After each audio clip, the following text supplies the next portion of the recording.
अवधूत चिंतन श्री गुरुदेव दत्त. दत्त म्हणजे आपण आत्मा आहोत याची अनुभूती देणारा.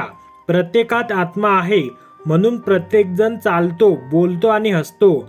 यावरून आपल्यात देव आहे हेच सत्य आहे. त्याच्याविना आपले अस्तित्वच नाही. आपल्याला याची जाणीव झाली तर आपण प्रत्येकाशी प्रेमानेच वागू. अवधूत जो अहं धुतो तो अवधूत. अभ्यास करताना आपल्या मनावर ताण येतो ना. खरे तर अभ्यास करण्यासाठी बुद्धी आणि शक्ती देणारा देवच आहे. पण अभ्यास करणारा मी आहे असे वाटल्याने ताण येतो. हाच आपला अहंकार आहे. दत्त जयंतीला आपण प्रार्थना करूया. हे दत्तात्रेया, माझ्यातील अहं नष्ट करण्याची शक्ती आणि बुद्धी तूच मला दे.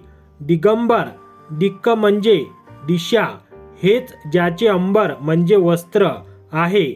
असा जो सर्वव्यापी आहे, ज्याने सर्व दिशा व्यापल्या आहेत, तो दिगंबर. जर ही देवता मोठी आहे तर आपल्यासारख्या सामान्य जीवांनी त्याला शरणच जायला हवे. तसे केल्यास आपल्यावर त्याची कृपा होईल. गोमाता, दत्ताच्या मागे असलेली गोमाता पृथ्वी आणि कामधेनू यांचे प्रतीक आहे. कामधेनू आपणाला जे हवे ते सर्व देते. पृथ्वी आणि गोमाता आपल्याला सर्व काही देतात. श्वान हे ऋग्वेद, यजुर्वेद, सामवेद आणि अथर्ववेद या 4 वेदांचे प्रतीक आहेत. औदुंबर वृक्ष दत्ताचे पूजनीय रूप. या वृक्षात दत्त तत्व अधिक आहे. कमंडलू आणि जपमाळ हे ब्रह्मदेवाचे प्रतीक आहे. शंख आणि चक्र श्री विष्णूचे प्रतीक आहे. त्रिशूळ आणि डमरू शंकराचे प्रतीक आहे. झोळी ही अहं नष्ट झाल्याचे प्रतीक आहे.